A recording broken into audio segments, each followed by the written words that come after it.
अस्सलामुअलैकुम। Welcome back to M T E T coaching tutorial. So हमने कल के वीडियो में इंडिविजुअल डिफरेंसेस जो साइकोलॉजी का एक वेरी इंपॉर्टेंट टॉपिक है, इसके बारे में क्वेश्चन एंड आंसर्स के एनालिसिस किए थे। तो आज हम इवैल्यूएशन इन एजुकेशन के बारे में कुछ क्वेश्चंस का रिव्यू करेंगे with analysis. Basically in our system of education we conduct the following test in CCE. CC is nothing but continuous and comprehensive evaluation. So see here in CCE we conduct normally 6 type of tests, which are formative evaluation, summative evaluation, diagnostic test, criterion reference test, norm reference test and prognostic test. So सीयर यहाँ पर पहला सवाल जो है evaluation education के बारे में है। The type of evaluation in which pupils interest, work habits, personality to suggest the mode of instructions is nothing but placement evaluation. Next formative evaluation जो होता है वो यहाँ पर फॉर्मेटिव इवेल्यूएशन जो होता है वो स्टूडेंट की एंट्री बिहेवियर के बाद होता है। जो प्लेसमेंट इवेल्यूएशन होता है वो जस्ट आफ्टर एंट्री बिहेवियर होता है। यहाँ पर एक टीचर के लिए बहुत मददगार साबित होता है to find out students intelligence और how he is at performance. So ये प्लेसमेंट इवेल्यूएशन है। Summative evaluation at the end of course हम करते हैं। नेक्स्ट यहाँ पर देखिए दूसरा सवाल, the type of evaluation to know peoples entry behaviour in sequence of instructions. यहाँ पर जो है एंट्री बिहेवियर को हम किस तरह स्टडी करते हैं, नथिंग बट इंस्ट्रक्शंस। यहाँ पर इंस्ट्रक्शन जो होते हैं वो क्वेश्चंस हो सकते हैं, ये पेपर और पेंसिल टेस्ट हो सकते हैं या कुछ ओरल टाइप हो सकते हैं। Any of the instruction nothing but verbal instructions में हम जो टेस्ट लेते हैं इसको हम प्लेसमेंट इवेल्यूएशन कहते हैं। नेक्स्ट यहाँ पर तीसरा सवाल, evaluation of pupils learning progress during instruction is known as formative evaluation. यहाँ पर जो है हम हमेशा समेटिव असेसमेंट तक वेट नहीं कर सकते, बिकॉज हमें खुद फाइंड आउट करना होता है हमारा स्टूडेंट किस लेवल में लर्निंग में जा रहा है, या उसके पेरेंट्स या फैमिली मेम्बर जो है हमें अप्रोच करते रहते हैं about his performance. So always we conduct formative evaluation or formative test to get quick results during a instruction. Usually we conduct 4 formative tests in a year or in one academic year. So these are both helpful for teacher and a student as they give quick response with a short span of time. Next जो है this summative type of evaluation के बारे में यहाँ पर एक question है। ये जो है ओल्ड मेथड ऑफ इवैल्यूएशन जो हम पहले से ही फॉलो करते हैं उसको थोड़ा मॉडिफाई करके समेटिव इवैल्यूएशन का नाम दिया गया है। यहाँ पर इवैल्यूएशन जो होता है achievement eight the end of instruction, so nothing but at the year of completion of course. In case of this semester scheme we conduct summative evaluation twice a year, and in case of annual scheme we conduct summative evaluation, and here sometimes we conduct both two evaluations, summative evaluation. One is given as a midterm name, next nothing but annual is summative evaluation. So for semester scheme we conduct two summative evaluation which are known as summative evaluation 1 and summative assessment 2, or summative assessment 1 and summative assessment 2. Then placement evaluation, you are already gone through placement evaluation. It is to know the students entry behavior into the course. Here it's very helpful for a teacher to recognize the level of student, means he comes under gifted, average, below average or something different. So here next question is, which type of evaluation helps a teacher during finding the learning difficulties during instruction? So the direct answer is nothing but diagnostic evaluation. यहाँ पर जो है diagnostic name itself defined, we are conducting this test to identify some learning gaps or learning mistakes. यहाँ पर ये both student और teacher के लिए वेरी हेल्पफुल होता है स्टूडेंट के लिए अपनी परफॉर्मेंस को वो खुद ही गेस कर पाता है कि यहाँ कहाँ पर उससे गलती हो रही है। As a teacher diagnostic evaluation helpful साबित होता है, शायद अप्रोचेस चेंज करने के लिए। यहाँ पर बाज़ दफ़ा हम ऐसे अप्रोचेस का इस्तेमाल करते हैं जो शायद स्टूडेंट की मेंटालिटी लेवल के लिए नहीं पाए जाते। फॉर एग्ज़ाम्पल, अगर हम स्ट्रक्चर ऑफ फ्लावर एक्सप्लेन करते वक्त जो है जस्ट वन डेमोनिस्ट्रेशन मेथड यूज़ करते हैं तो वो ज़्यादा इफ़ेक्टिव नहीं होता है। तो demonstration method as a child centre laboratory method plus demonstration method जब हम यूज़ करते हैं तो जो स्टूडेंट्स के लिए फ़र्स्ट हैंड एक्सपीरियंस मिलता है और ये वेरी इफ़ेक्टिव साबित होता है। सो डायग्नोस्टिक इवैल्यूएशन जो है टीचर के लिए बहुत हेल्पफुल होता है फॉर चेंजिंग और modifying approaches of teaching. So see here, next question is which test measures whatever is supposed to measure।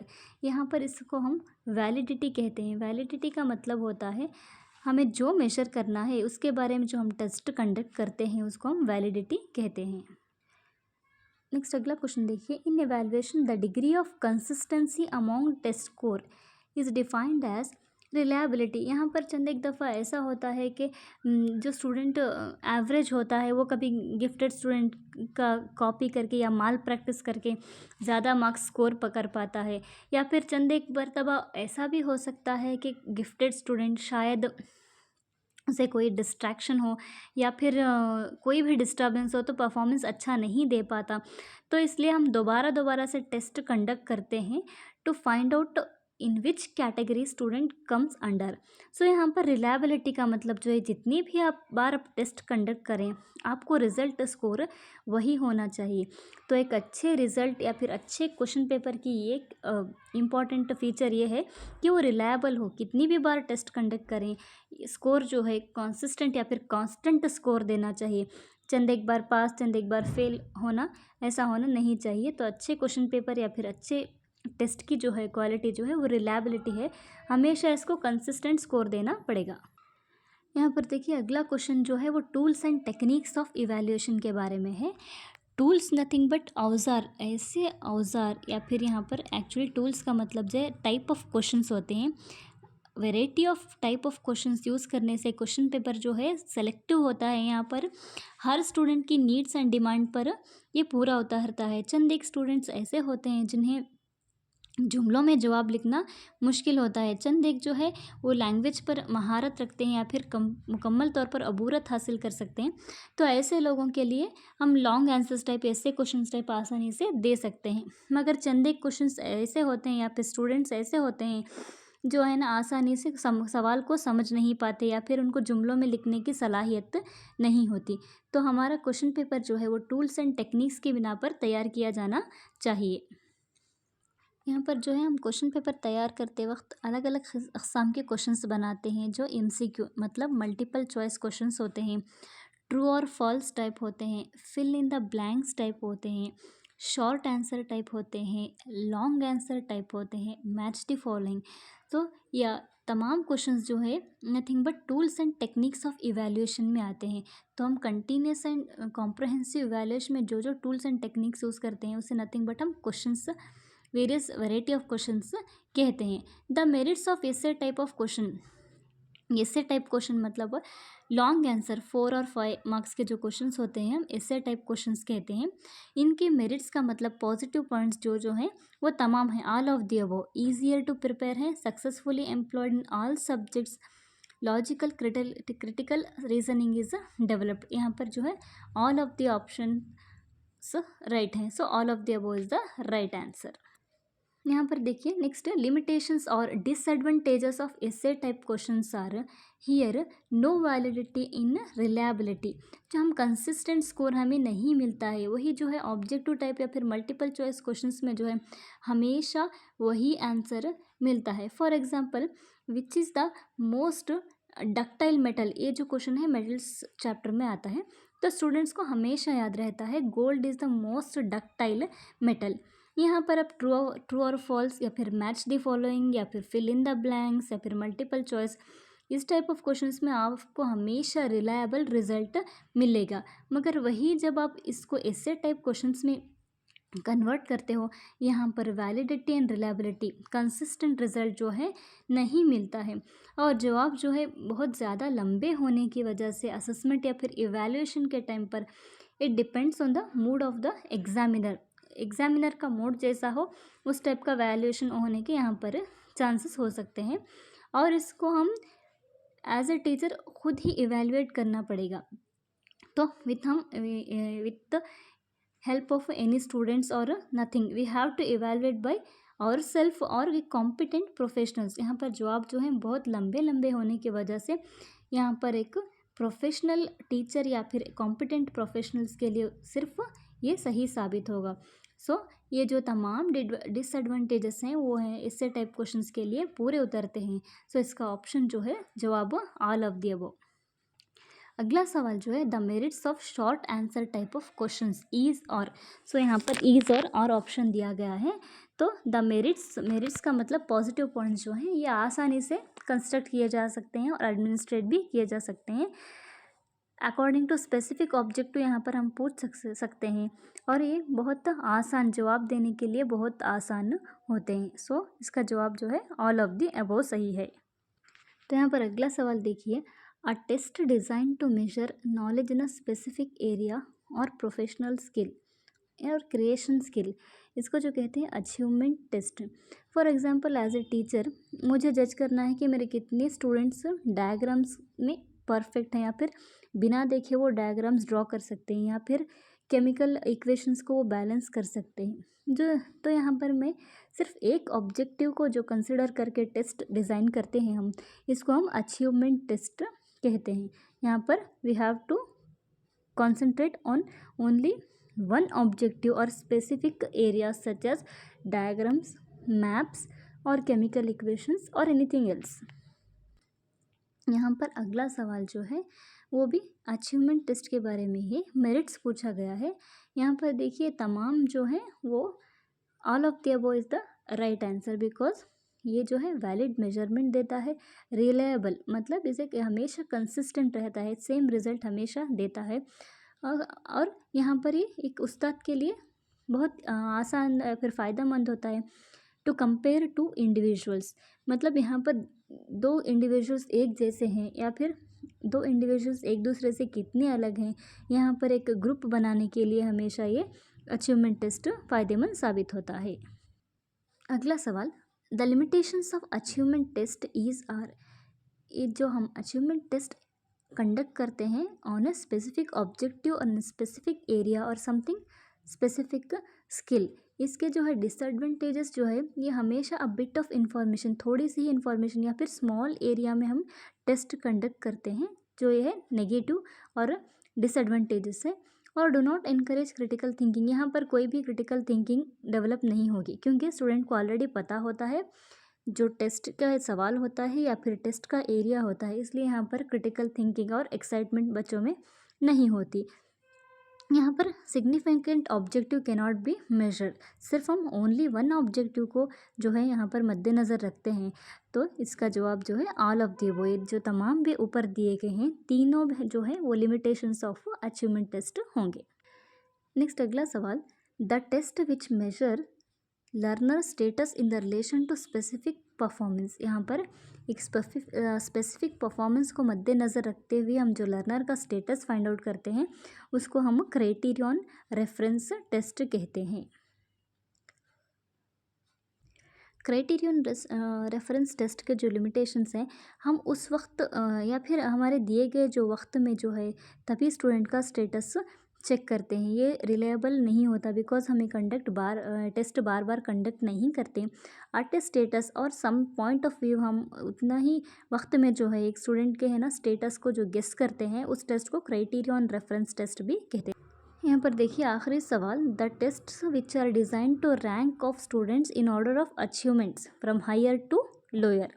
यहाँ पर हमें एक रैंक लिस्ट प्रिपेयर करते हैं। यूजुअली हमारा जो रिज़ल्ट होता है हम उस रिज़ल्ट सिस्टम में ये क्राइटेरियन रेफरेंस टेस्ट हो या फिर नॉर्म रेफरेंस टेस्ट हो नहीं इस्तेमाल करते, बिकॉज नॉर्म रेफरेंस टेस्ट जो है स्टूडेंट्स को रैंक वाइज अरेंज करता है हायर टू लोअर।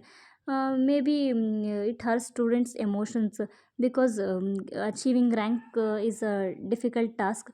तो ये जो है competitive exam such as NEET वगैरह में norm reference is an example for norm reference test where we arrange students based on their ranks. तो यहाँ पर देखिए कंटिन्यूस एंड कॉम्प्रहेंसिव इवैल्यूएशन जिसे हम CCE कहते हैं, उसमें अलग अलग अक़साम के टेस्ट हम कंडक्ट करते हैं. For a classroom we best are nothing but formative, summative, diagnostic, achievement and placement test. So यहाँ पर हम दोबारा से एक बार ग्लांस कर लेंगे. यहाँ पर देखिए पहला जो टेस्ट है वो फॉर्मेटिव असेसमेंट है. फॉर्मेटिव असेसमेंट हम 1 एकेडमिक ईयर में 4 टाइम्स कंडक्ट करते हैं, जिसे हम normally FA1, FA2, FA3 and FA4 बुलाते हैं. तो इस टेस्ट का जो एक फ़ायदा जो है, एडवांटेज जो है, ये वेरी क्विक रिस्पांस देता है बोथ टीचर एंड स्टूडेंट के लिए. क्विक रिस्पांस, और ये during the instructions, at the end of instruction नहीं लेते हैं. During the instruction, before finishing our instructional program, we conduct a test to know the students ability, and it's both helpful for students, teachers and concerned parents who are eagerly wait to know their students child's result. Next one is summative assessment. Summative assessment is nothing but overall performance of students at the end or completion of a course. Next, this summative assessment is very helpful to promote the student to next class. So next one is a diagnostic test. This test is conducted to find our learning difficulties in students. This is both helpful for teacher and a student. For a student, it is helpful to know his own weak points or weak areas where he is difficult in scoring. For a teacher, it is helpful to select the approach of teaching. If one question is not attended by all students or something is wrong in that question, then teacher have to switch the type of question or approaches of teaching. Next, achievement test are nothing but achievement in a specific area or specific skill.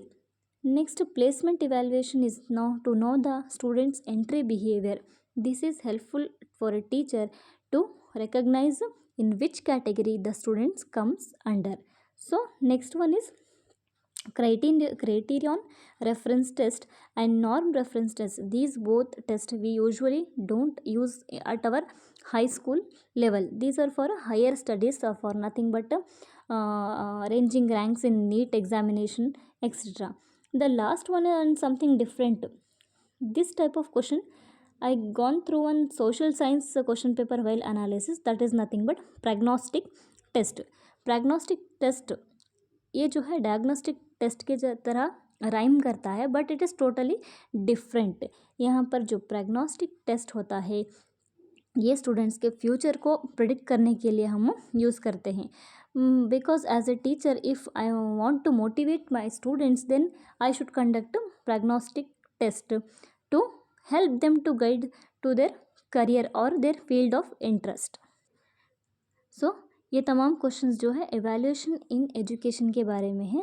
तो आखिर में आप हमारा channel जो है वो subscribe कर लें, और प्लीज़ कमेंट सेक्शन में आपको जो भी टॉपिक पर क्वेश्चंस चाहिए या फिर किसी भी टॉपिक में आपने डिफ़िकल्टी हो रही है, बेस्ट आप एक क्वेश्चन पेपर लेकर एनालिसिस कीजिए which topic is difficult for you. So please do comment in our comment section. इंशाल्लाह हम इसके बारे में क्वेश्चंस प्रिपेयर करके आपको एक्सप्लेन करने की कोशिश करेंगे. Thank you.